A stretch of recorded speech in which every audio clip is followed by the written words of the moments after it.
how's it going, Joe? I'm ready to catch some bait, man. We about to do it. Let's do it. Hey guys, I'm out here with my buddy Joe today. He's got a YouTube channel similar to mine. He's kind of new at it like me, but he's putting out some good content, so be sure to check his channel out. He's trying anyway. Yeah, he's doing a good job. He's kind of upgrading camera equipment and stuff, you know, working his way up just like me. But we've been out on the Ohio River today. We've had a good day. I think we caught like, what, 8 or 9 fish? Caught 8 or 9 fish. Something Caught like a couple that. little piglets. A couple nice ones too. Yeah, 23, 27. I'm trying. I'm getting there, guys. I come up here to fish with Hagen, and we're on a bait run now. Yeah, we're gonna stock up. A lot of people don't like using frozen shad. Personally, I don't think it's any different than using frozen skipjack or anything else. I've caught several fish over 50 pounds on frozen shad, but got a 65 on New Year's Day. Yeah, on got frozen a 30 shad. the Sunday after that on frozen shad. It works, guys. But what I think makes the difference is I won't put anything in the freezer under probably 6 inches. Now the big ones, you know, 10 inches and above, you know, those are the ones I freeze. We're gonna take a few of these shad home with us, and I'll show y'all how I prepare them, get them ready for the freezer. We're on a bunch of bait right here, so it probably shouldn't take long.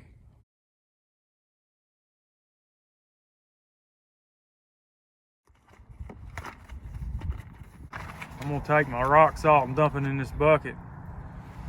I'm gonna let it set in there. It'll probably take an hour to dissolve.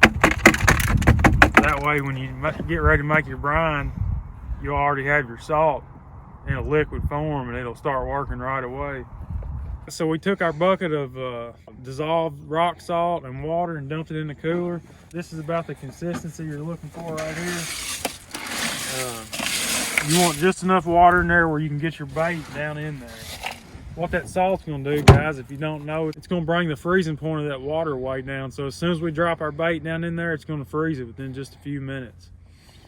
So we're on a bunch of bait. We're gonna throw the net. We're looking for big shad today. We're not looking for any 5-6 inch shad. We're looking for 10 inches and bigger. Those are the only ones I like to freeze. So let's get after it. We're gonna drop some bombs, ain't we? I'm hoping. Guys, I really don't have the right net for what we're doing today. This is 1/2 inch mesh. That mesh size is really important. It does a few different things. If you're catching small bait, you want small mesh. If you're looking for bigger bait, you're gonna need bigger mesh that lets the small bait go through the net. And the bigger the mesh, the faster your net's gonna sink. So I'd like to have a net with 1/2 inch mesh, but I just lost mine last weekend, got it hung up. I've got another one on order, but we're gonna make this do today. We're just gonna have to sort through a lot of the small ones to get the big ones, but it's all good.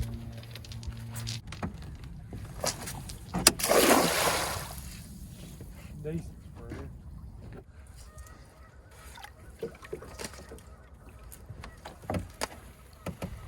Did it? Oh, yeah. Look at that. Look at the size of that gizzard. That's a small one. Little baby.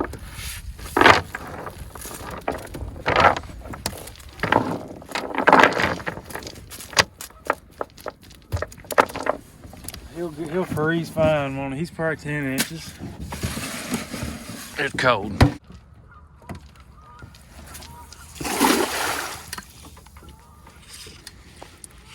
Get in here. They all went to this side.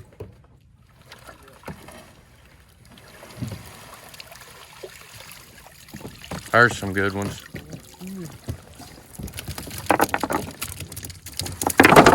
One good one.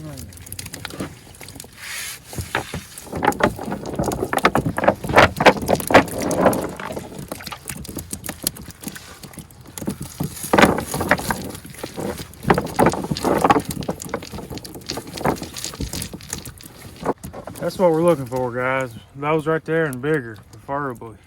That's a two-handed gizzard shad. Yeah, those are the kinds you want to put in the freezer. They can be hard to find, but see, if I was using that 1 inch mesh, I wouldn't have to do all this right here. The 1 inch mesh, usually anything smaller than 5 inches will go right through it.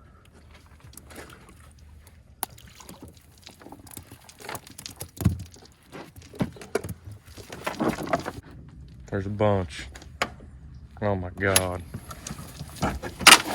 It opened. Oh, net got hung on my shoulder. It's still open. It opened a little bit.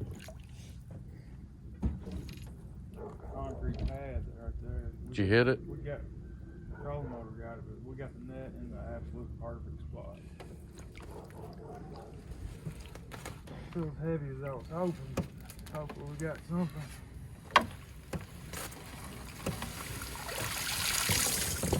Monsters. Some good ones in there. One good one.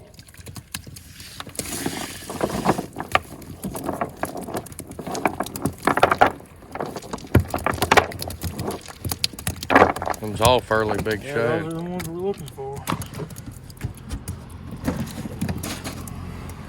But one of the most important things you got to do when you're freezing bait, guys, the faster you can get it vacuum sealed and in the freezer, the better it is. So I just got in from the river. I gave most of the shad that we caught to Joe, but I brought, you know, probably a dozen home with me. What I done was once we got done catching bait, I pulled the plug on the cooler, drained all the water out of it. The bait froze solid within just a few minutes. I mean, it's as hard as a rock. And they're still frozen even after I'm getting home. So what I'm gonna do now is before I do anything else, I'm gonna go ahead and get them vacuum sealed and in the freezer. That way they don't thaw back out. So you see all these people using frozen skipjack and stuff like that. Well, shad's no different in my opinion. You can get your hands on some big 10, 12-inch gizzard shad without a doubt. You take care of it, treat it just like you would a skipjack or any other kind of bait.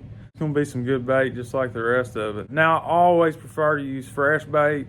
In the wintertime, when there's shad kills and stuff, I think frozen bait's almost just as good as fresh.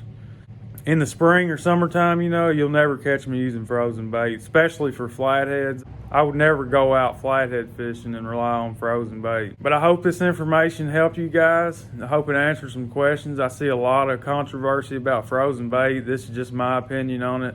Like I said, fresh is always going to be better. But there is times I feel like frozen bait can be good, especially when it's 10 degrees outside and you don't feel like messing with that net. You can take some frozen shad, get some baits in the water, have a good time. And like I said, I've still caught some really nice fish on it. But I want to thank you guys for watching. Hope you guys have a wonderful day. Hope you catch a monster. And we'll see you on the next video. Man. Really? Yeah. Good grief. Good grief. I'd take all of them. Look at that one. What in the world is that? That's what we catch up here, man. That's not a gizzard shad, man. That's some kind of nuclear disaster. Oh, that's it. That's what we're looking for. Are you serious? That's not a gizzard shad. I swear to you, dude, that's small. That's a baby carp. Yeah. That's probably 13 inches. We've been catching 6 inches. Look at the size of this friggin' gizzard shad. Pieces long. Come here, you greasy. He's big as my tackle box. Look at that. I ain't never in my life. Yeah. And they're in here all the time? All the time. Oh. That's why you can't normally catch no gizzard shad in the Ohio River. Because they're all here. Jeez. I'm amazed. You imagine throwing that for a live bait? Because I'd do it. I guarantee it. I need some of them at the lake. Yeah, I'd say so.